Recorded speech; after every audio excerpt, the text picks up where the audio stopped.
Hello there, it's Jay here from Jay's Vintage Junk, and if you've not guessed, it's Sunday, which means it's Car Boots Pickups Day. Now, I just took one quick trip to Smithfield this morning. Actually, it was quite a bit later on in the morning. It was about 11:30. I set off, so I didn't get there till about 12 o'clock. Now, only two items I managed to pick up, and they are both kind of vintage audio related. And to be honest, they're probably spares machines more than anything, but we'll take a look at them in this video and we'll have a bit of a play about with them and see what we've got. We'll get on with the first one, which is a bit of a beast. It's heavy. What we've got here, this is an Ultra, and it is not in good condition. It is absolutely covered in rust.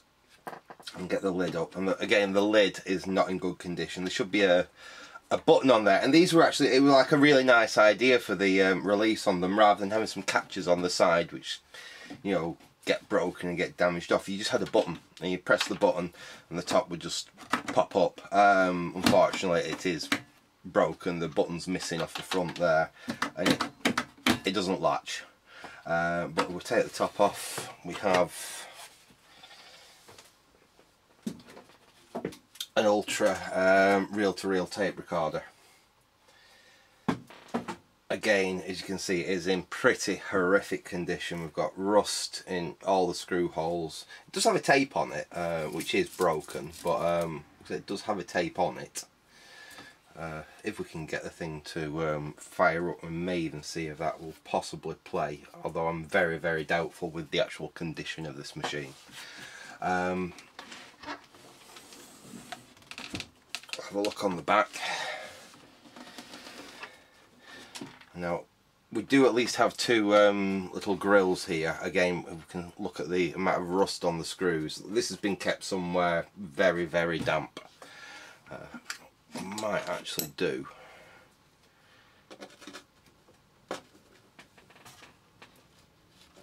It is undoing. Pop the grill off and we'll just have a quick sneak peek inside it there and just have a quick look. I did notice what output valve this thing uses already, and to be honest, if that output valve's good, that's the cost of what I paid for this machine back and a little bit more already, because it's got a ECL 86, I think it's an ECL 86 output valve in it, and those are getting quite pricey now, and my stock of them is getting virtually non-existent now. So if I get the opportunity to pick one up in, like I say, a machine that's probably not worth repairing.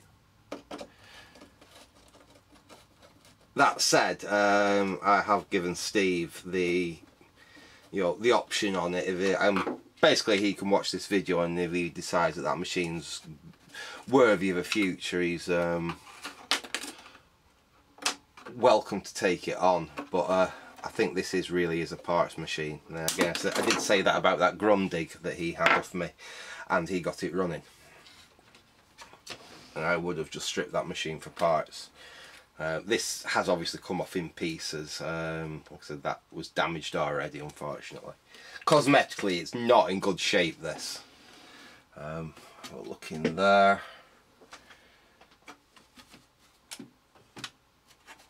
Everything looks fairly decent in there. I can't see anything really amiss. The printed circuit board on that side there. Let's try and take this other panel off. I did think it was that one that I could see where the valves were, but obviously I was wrong.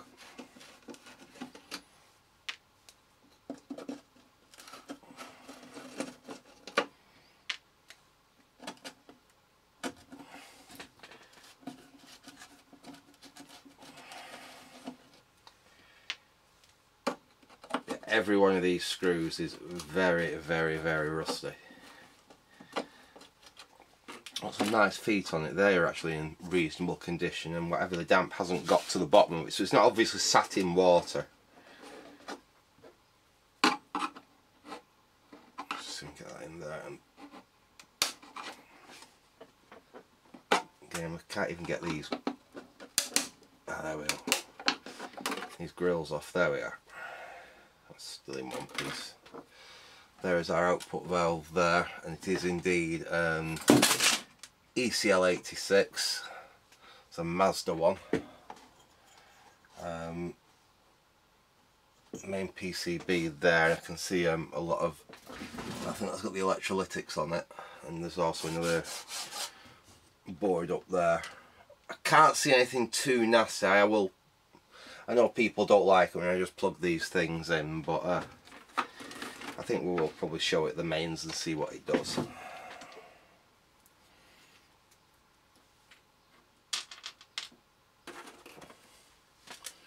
We will use the safety lamp just to protect it. Leave those panels off, but I am curious to see if it has any signs of life.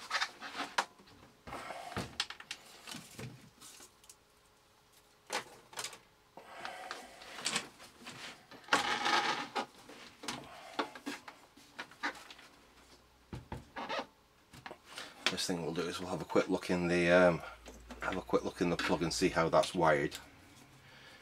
Make sure it's at least safe enough for us to connect up.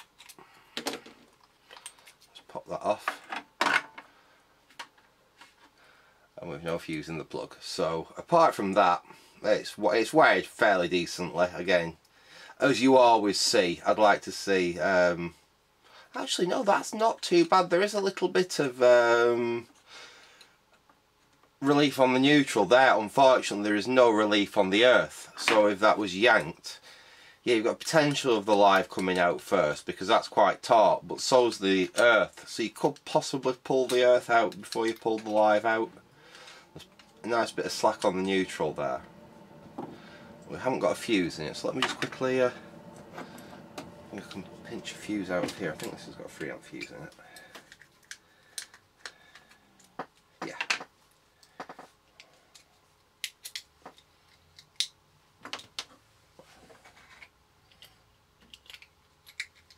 Not that it would matter what amp fuse really we put on it, because we're going to run it through the safety lamp anyway, and that's got a 3-amp fuse built into it. I've got a 3-amp there, so we'll use that. So I put this plug back together, otherwise we'll lose bits of it. That's another useful good plug. Right. Other thing about this plug, I really like these. I actually have a small collection of plugs like this. The branded plugs, if you look on the back of that, it's actually got the Granada, which was rentals and television broadcaster in the northwest of England. It's actually got their logo. I don't know if you can make that out on the camera. There we go. Yeah, you can make that out. It's actually got the logo moulded into the plug. And there's a very good chance what's happened, this has actually come off like a rental set or a rental video recorder or something like that. And they used to literally put that on so people didn't steal their plugs. So obviously, you know, you'd know that it was meant to be for something from Granada. So I've got a small collection of plugs with various like companies and what have you, moulded into the plug or embossed into the plug, where they've actually come from somewhere, and they've done that to stop people basically pinching the plugs. Right, so I'm reasonably happy we can plug that in. I will get out the safety lamp.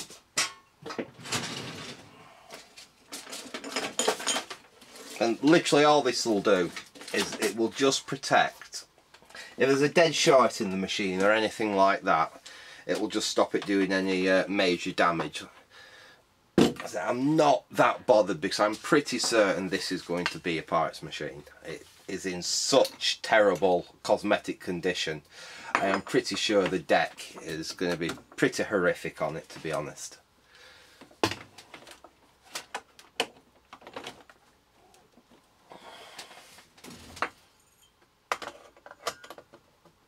Okay, so we've got a, I think that's either a 60 or 100. It'll be fine for just seeing if this thing's going to do anything.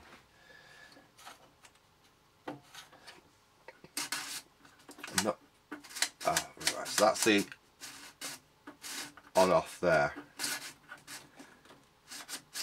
At least it felt like it was, but it seems to have stopped on-offing now. Let's see if we actually are going to do anything. Right, we've got that in series. We'll switch on.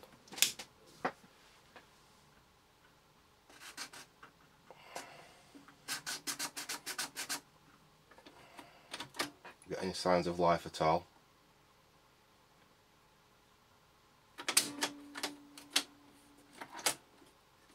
You don't seem to be having any sign of life whatsoever there.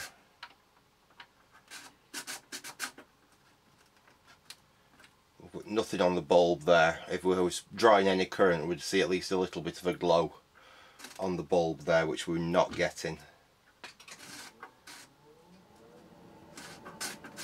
I think what's happened is actually that switch has just gone on us. That main switch there has just failed, because it did initially when I turned it click, but it doesn't seem to be clicking at all now. It won't go.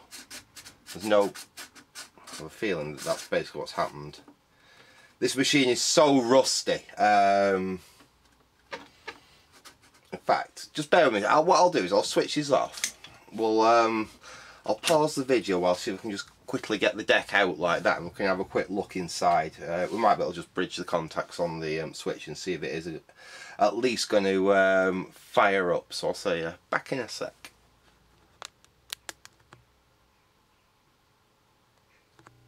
Okay, we're back. After about 15 minutes of total struggling, I finally managed to get that bloody knob off. Those just pulled off no problem.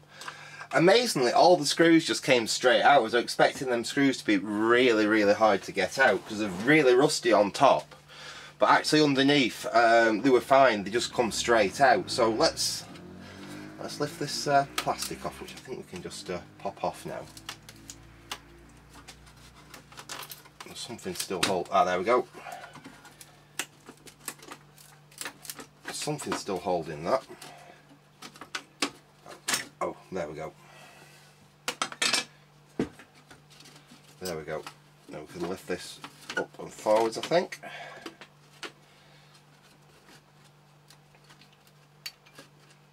Oh, no. There we are. We're off. Right. Yeah, this thing's not going to be going anywhere if we look. The belts are all gone. There's the Magic Eye tube with a little bit of suspension to it. That's quite nice. That is where the control, which has failed, is. It is definitely a on and volume control. Is it on and volume? Sorry, on and tone control. I'm saying unfortunately. It does look like the switch portion of it has just died on us. We will very quickly see if we can get this chassis out. And I might just be able to quickly bypass that switch, and we'll just see if the rest of the machine does actually come to life. But it is in a pretty horrific condition, you know, cosmetically. It's never going to clean up to be a nice machine or anything, unfortunately, this one. If you look how much pitting is on the chrome there. It's a shame really, because otherwise it would have probably cleaned up to be a reasonable machine.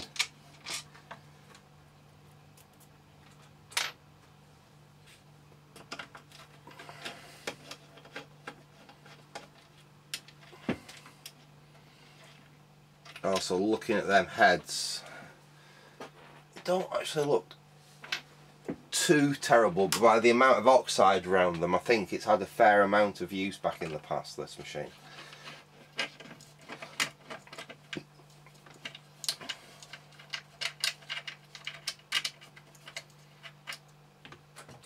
Right, let's lift this out and let's have a quick squiz underneath.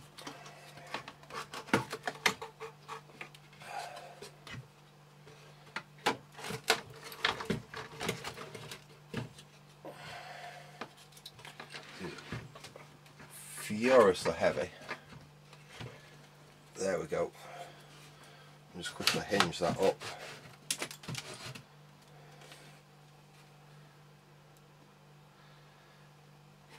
And amazingly, it's not actually too bad in here. It uses the Mullard mustard capacitors.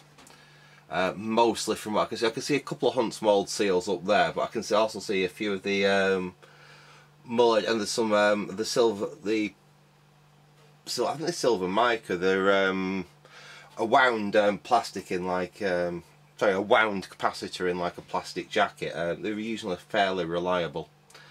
Like I said, we've got ECL 86 there, and probably something like a 12AX7. Let's have a quick look. ECC 83 or something like that there. And to be honest, for me, that is the whole money in this entire machine, is these two valves, really. Let's have a look what we've got here. That is if they work.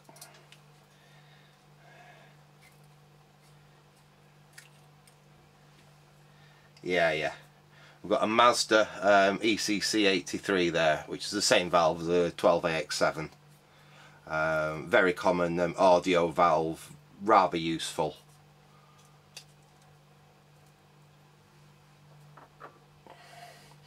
And same with the ECL 86 there. Again, a very useful valve. Let's just see which way around that goes. Pop him back in. There it goes. I can't get damaged for the moment then.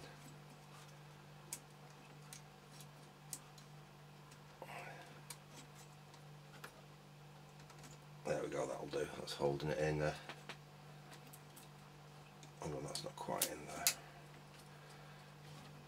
I think I slid the shielding too far down the valve so the pins aren't making good contact. Just push that back in there a little bit. Let's try that again. Let's take that off because it's falling off anyway.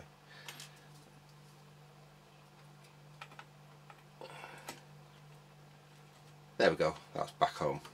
Right, now that's what's basically failed, is that switch there. It's just not switching anymore, no matter how much I try and fiddle with it. Like I say, it's not actually switching across. Tell you what I'll do, just so we can see if this machine is going to do anything. I'm just going to whip the soldering iron out, and I'm just going to bridge that switch up quickly. We can use the switch on the safe block to energise the machine, and we'll just see how much of this machine's actually going to work, if anything. So back in a sec. Right, okay, we're back, and as you can see, I've just done a really simple, I've just done a quick bypass on the switch there, so I've just linked out them contacts with a couple of little pieces of scrap wire. So basically that switch will do nothing, but it will allow us to, like I said, fire the machine up and see if it's got any functionality to it.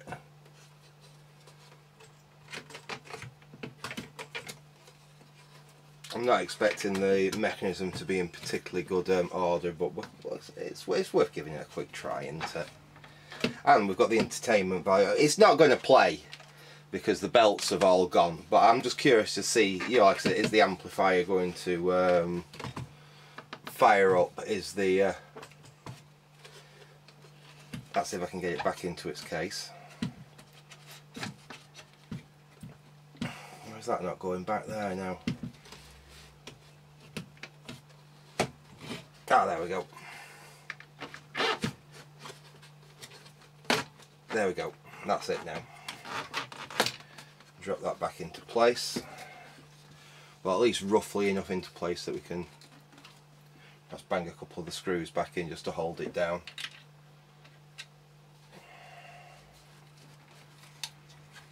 There we go. There's a screw hole there.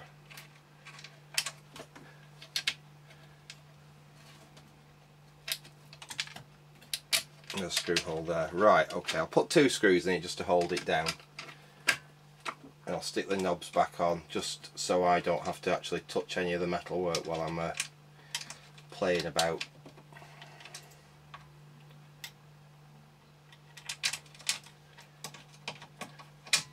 Now, we might get some activity out of it, because I think them belts are just for things like the counter there and possibly rewind or something like that, so we might actually get some activity out of it. Let's we'll bang a knob on there. Are these separate knobs?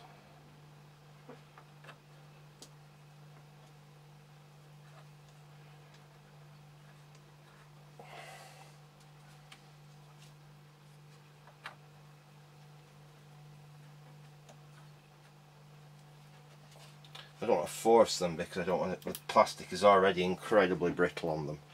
Oh, it's fine. I mean, it's an isolated chassis, I should be okay. Right, let's make sure that's switched off there. We'll plug it in. So we've got the bulb in series, so we'll switch on, and now it should actually get power. Indeed we do. So we've got the bulb has actually lit quite brightly there. But the motor is running.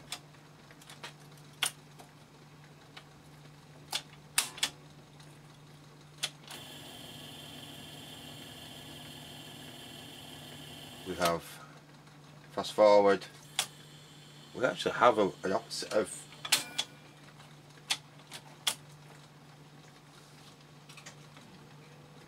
not get anything on play there.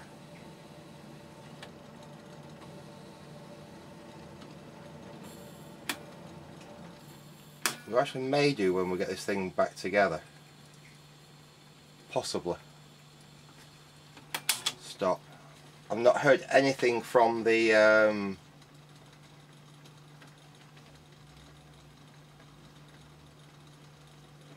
oh, we have actually got a little bit of activity from the amplifier. Have we got?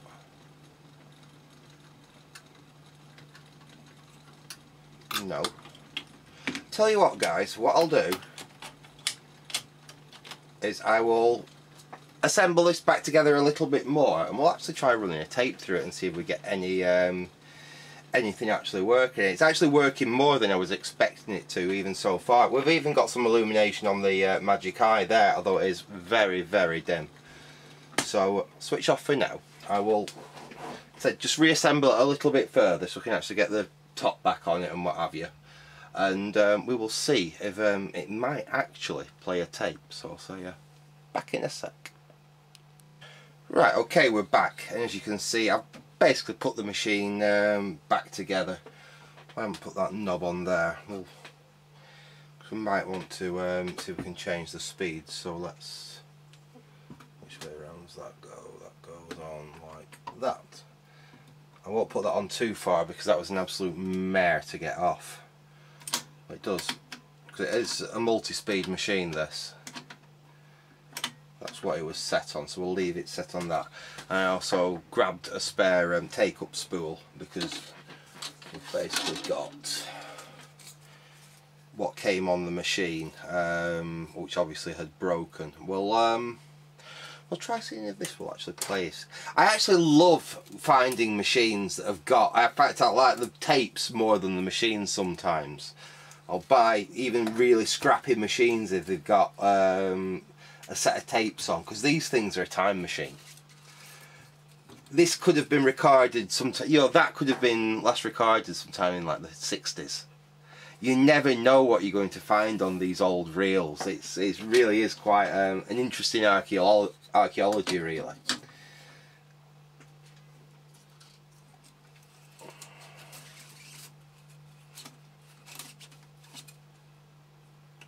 I mean, obviously I do have better machines for actually playing them back, but it's always interesting just to see, can we get the machine that played it, that made it, to play it back.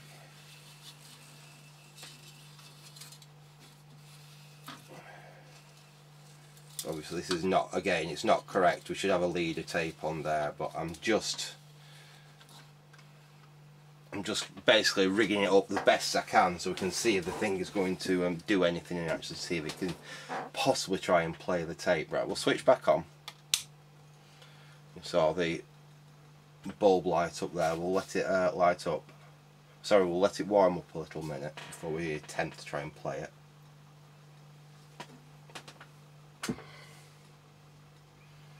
Not seeing anything on the Magic Eye yet.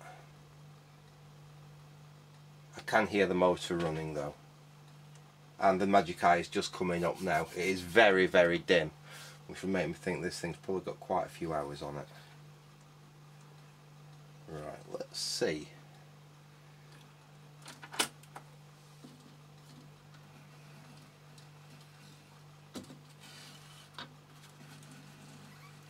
Might have to help it a little bit, but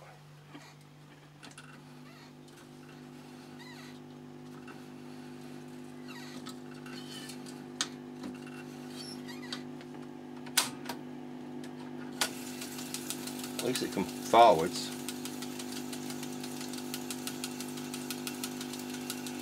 Obviously the smoothing capacitors aren't going to be in great condition, and that is full volume.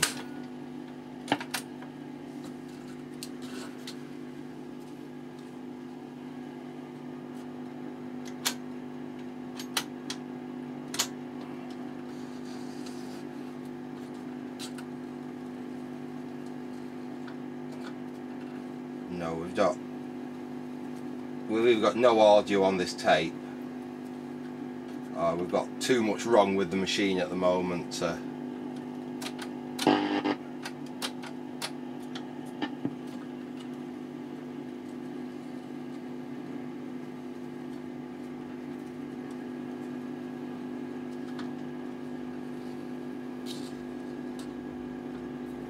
Look, I'm not going to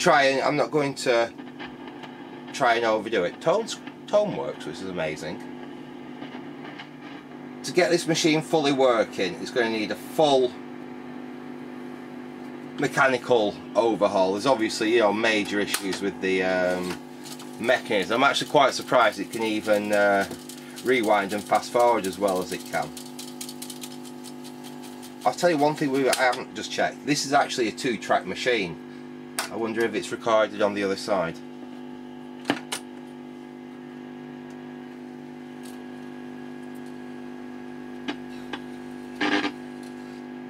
No, I don't think we've got anything there.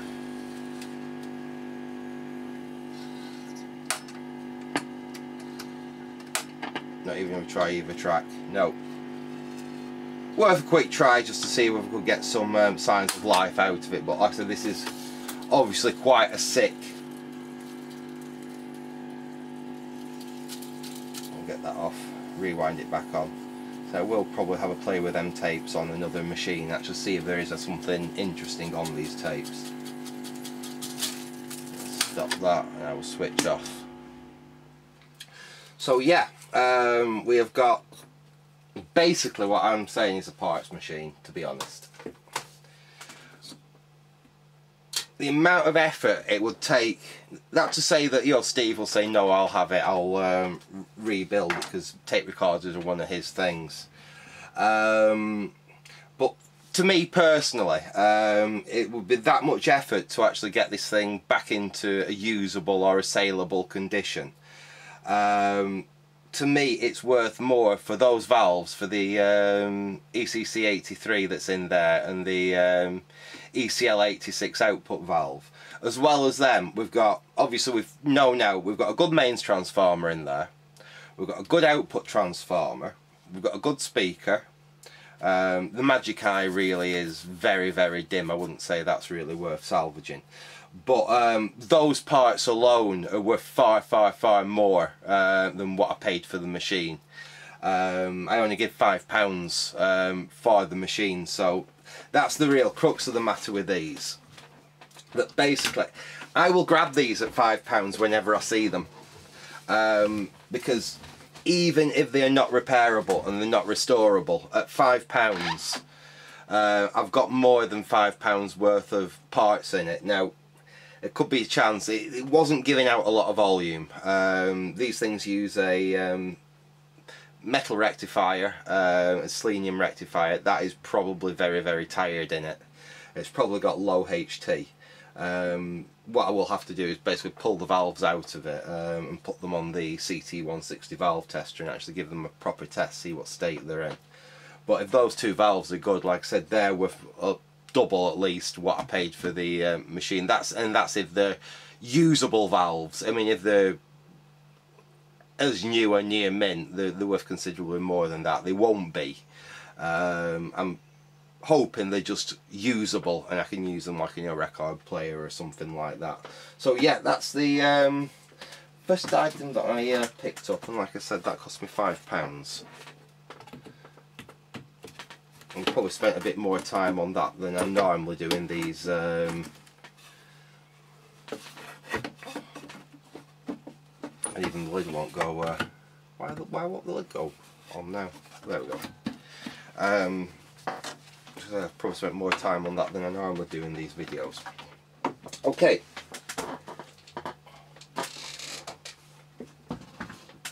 next? Ooh.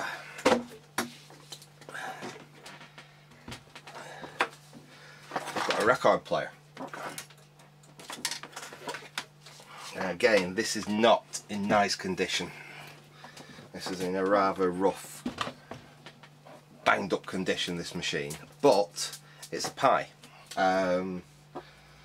It would actually make quite a nice player for someone, to be fair, but one of the things about this machine, and I have to show this, I saw the machine on the guy's stall and I went and looked at it, and like I said, it's tatty. But there's a couple of things about it that made me think, even though it's tatty, it's worth paying what he was asking for it, and he wouldn't come down.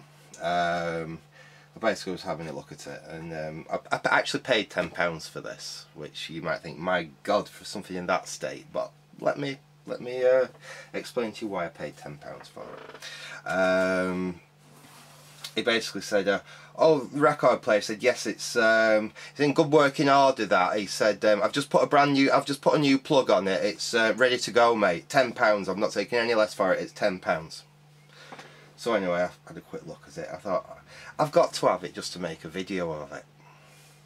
He's put a new plug on it, brand new plug. It's ready to go, ready to use.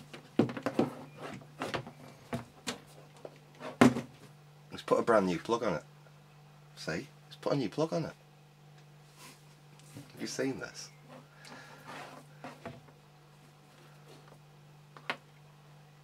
And this was being sold on the car boot sale. This is what gives car boot sales bad reps. It really is. Come on, let's see how he's done it. I'll get you zoomed down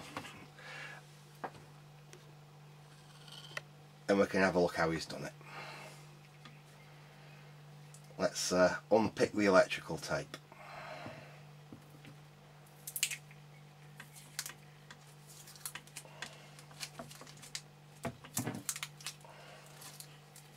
What we're going to find, are we going to find them just wrapped in the tape, or are we going to find them individually insulated? It's like playing pass the parcel when you're a little kid, this, isn't it? Well, first thing I spot, oh look, at that there, there's an earth. Shouldn't that be connected to something? I'm sure that should be connected to something. Okay, sorry about that, folks. The camera just shut off for some unknown bizarre reason, even though it was showing me I had like over an hour left on the battery. And that's the good battery.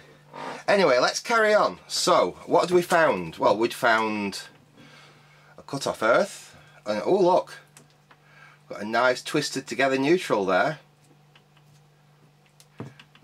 Carry on with the tape. And it's the same piece of tape. Let's untwist that neutral, shall we?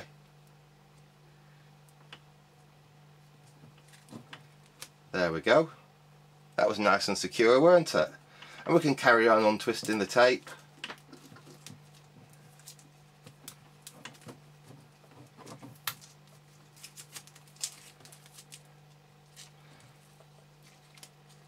Oh, we've got the live. So yeah, earth cut off, live and neutral just twisted onto just a plug, and it doesn't even have an earth. Let's see what fuse they had in it anyway.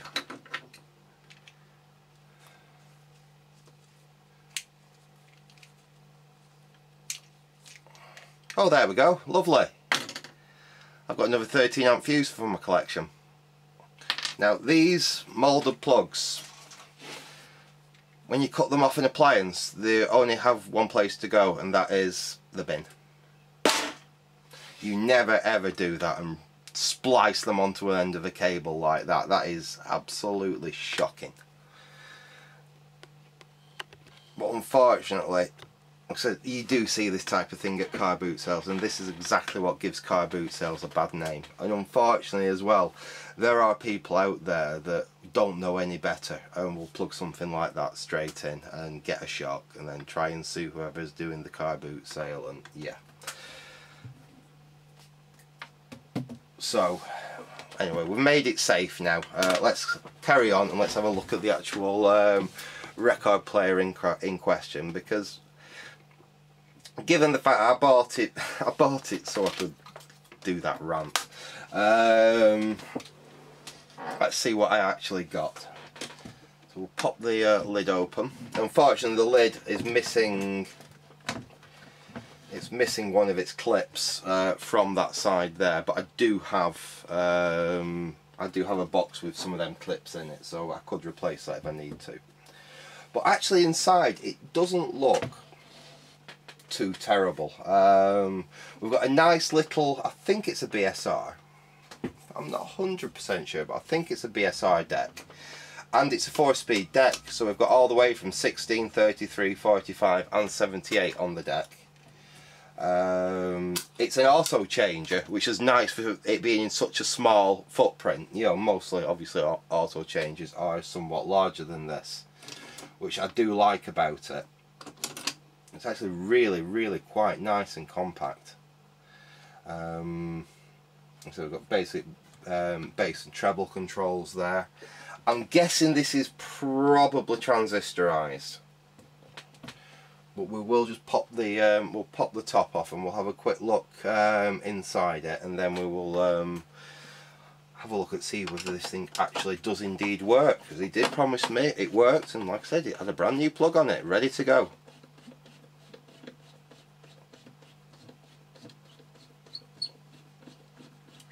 I will say as well, it's got a reasonable cartridge in it as well. That's the other reason why I wasn't too mad, if providing it works.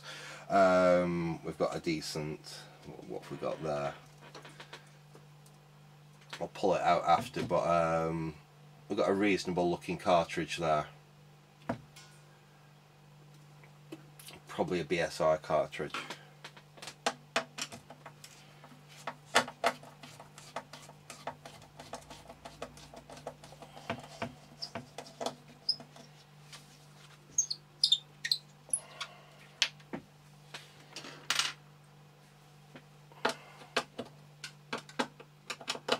This is very reminiscent of one of the smaller Dansette, one of the later smaller Dansette portables that came out.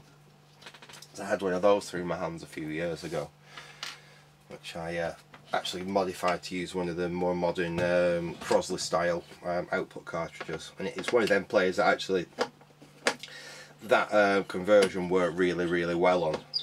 Some transistor record players you can do that conversion and it actually works really nicely, others it doesn't. It all depends on how the amplifier has really been designed.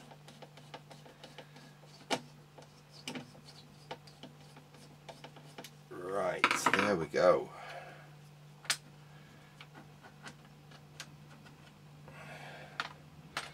Okay, let's pop this out and let's see what we've got.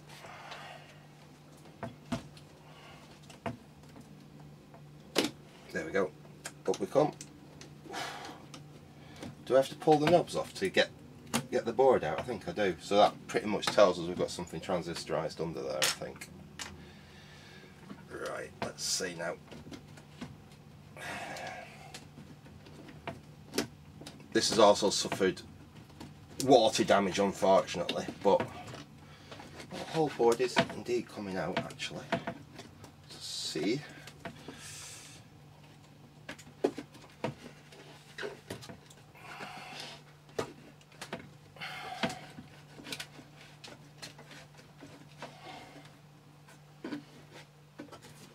May have to just tip it on its side while we get this out. It seems to be stuck there. Nearly out.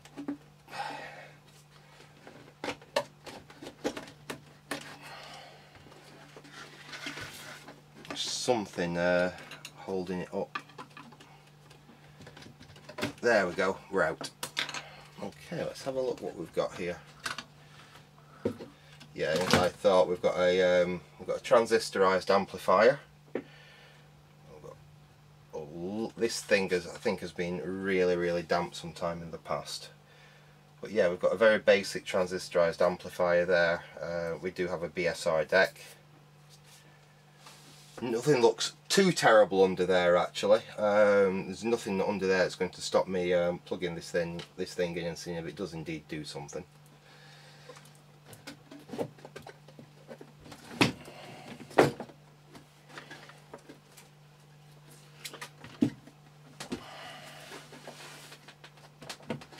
Put that back down. Good enough for us to be able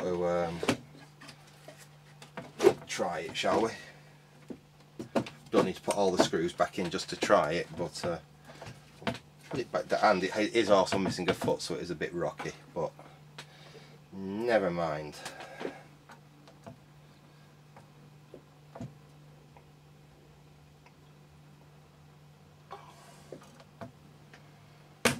One on.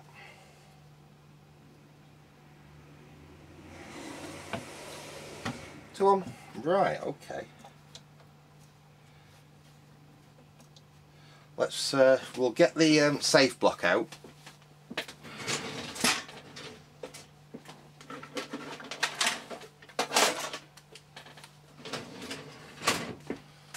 We don't really need the lamp limiter because this is just transistorized stuff. You really need that more for things with proper electronics in them or valves. If you're working on an old TV, a lamp limiter is very useful.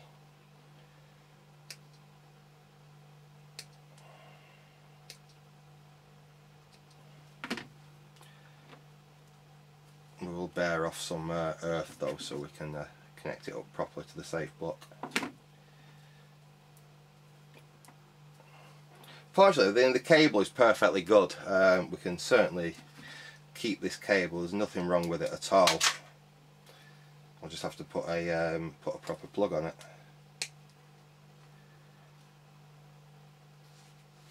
That's depending on what we decide to do with this record player. I do have an idea actually, depending on how well it plays and how much work it's going to need, because it is basically cosmetically rather challenged with the cap. Like I said, it's been damp. It's obvious it's been damp. In fact, if you just look here, you can see how it's all coming. The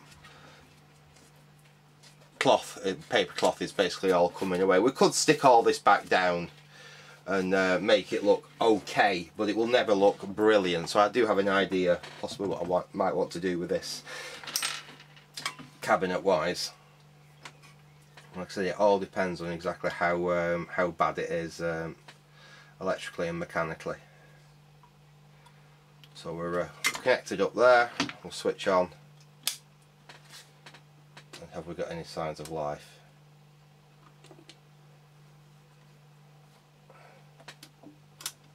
Oh, yes we do.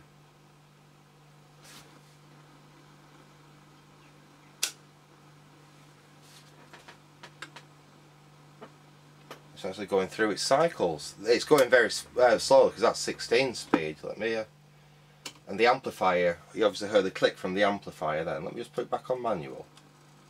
And let's see if we've got any signs of life from the cartridge.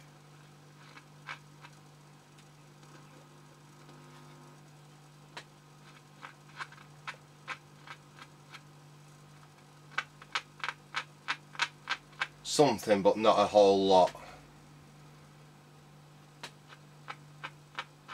I think that cartridge is fairly, there's no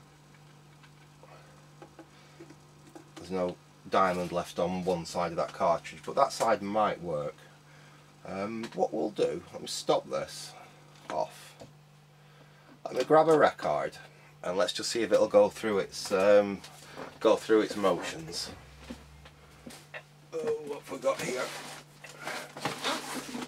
I've got my usual few records here. Let's grab something which we can play a little bit of.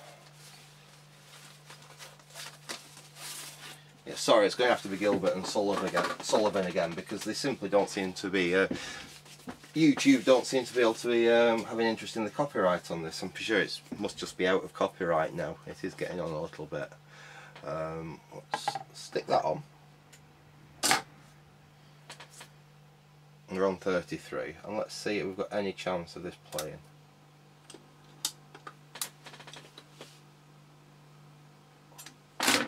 Wow.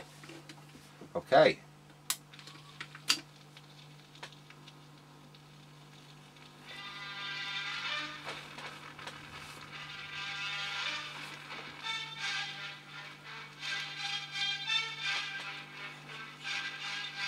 I think that cartridge is pretty goosed, but obviously the amplifier is running. The deck is actually playing really nicely. Just bear with me a second, folks. Let's reject that. Let's see if it'll actually reject. Yeah. Is it going to shut off at the end? Wow, I'm actually quite impressed with that. Considering the state of the rest of the record player, that deck's actually seems to be working quite nicely. What I'll do, let me just see if I've got a different stylus we can try in there, because that stylus is pretty bad. That's the wrong type, that's the wrong type. Let's have a look in here, see if I've got some. Ah, yeah, I've got one here that'll do.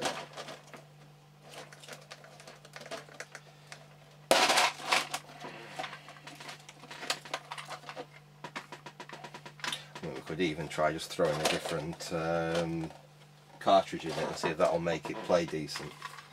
Let's try a quick stylus change.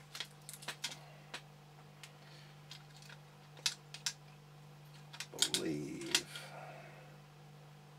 it's a BSR SXM. I think that's basically what's in there.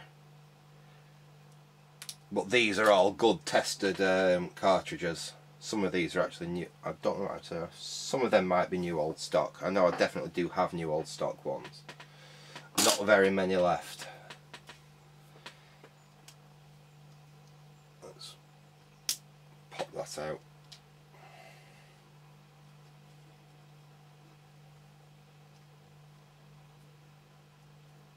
There we go. And that's a known good stylus. So let's try again.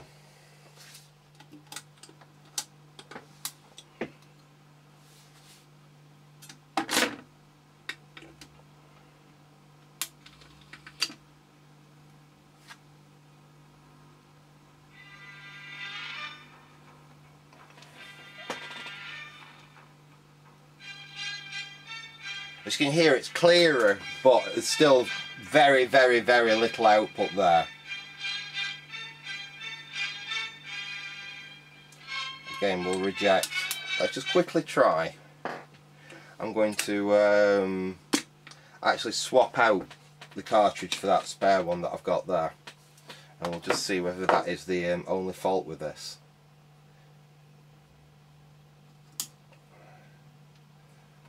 Pop that out.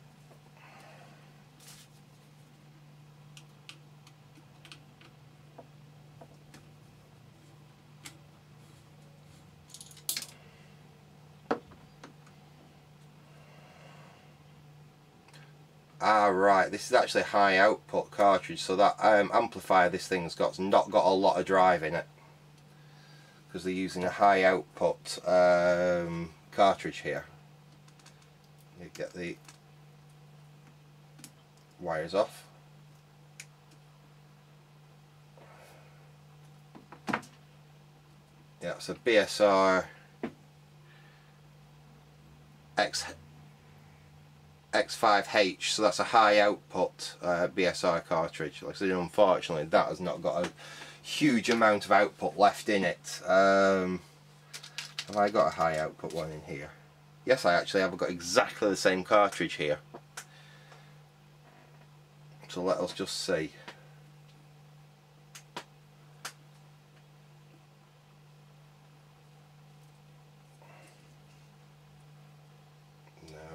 wires are which. I think we're using red and black. Let's try that.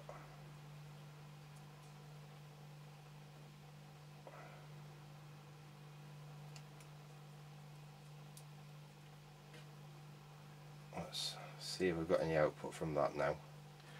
To switch on. Nope. Let's switch back on. That's that one.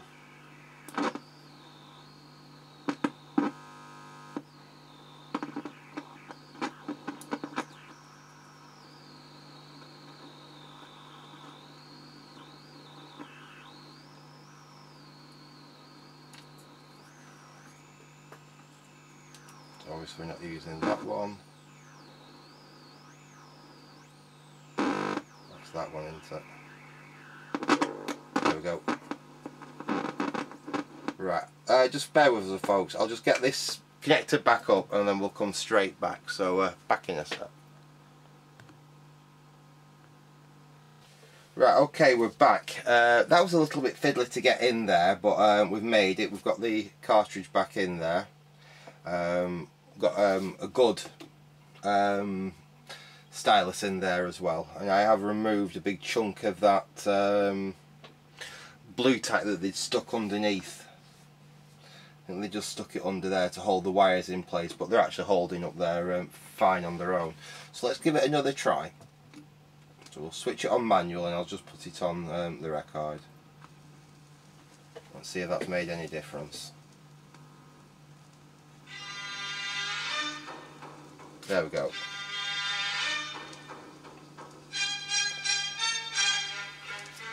That does sound significantly better, but that is still a lot quieter than it should be. That's full volume basically, and I'd expect it to be not definitely loud, but quite loud in the room. So I think we've probably got some bad capacitors in that little transistorized amplifier. It's probably no more than that, to be honest. It could be a partially seized speaker as well, something like that. So it's going to need some electrical work on it. The really nice thing seems to be that this turntable seems to be working really nice. We'll hit reject.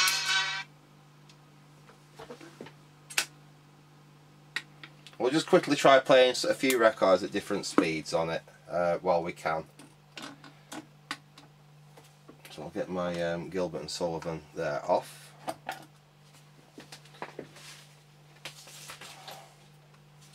I've got a 45 here and a 78. Now the 45 will do next. I need to get some 16 speed. They're not very common in the UK. I think they're more common in the US because they were used for talking books and stuff like that. I think they might have even been used for that over in the UK. But I think a lot in the UK it was for like linguaphone, kind of like learn how to speak Spanish, learn how to speak French kind of records. Them type of things tend to come on 16 speed records. So anyway, right, we'll move that over to 45 speed. We've got it's Moody Blues, so I can only play a couple of seconds of it, but at least we'll show whether this thing can play a 45 okay. So we'll go right on like that.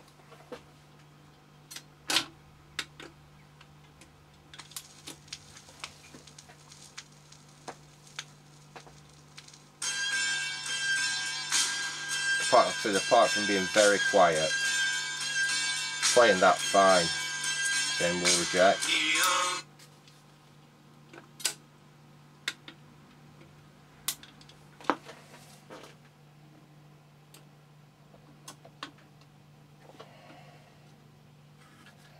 And we'll quickly try 78 on it. And for once we can actually do the correct thing and flip the cartridge over to the 78 position. Again, we've got set that over onto 78 there.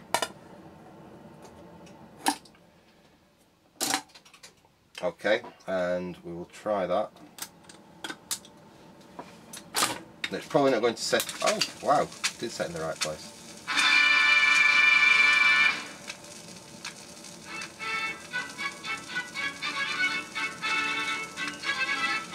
So again, apart from the fact the lack of volume, that's playing really nicely.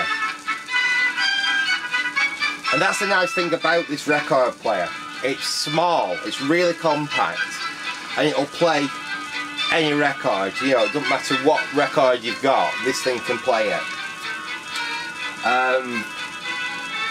This, even though it looks as tatty as it is, this has definitely got a... Let me stop that. This player's got a future. It's too good to just break up, even though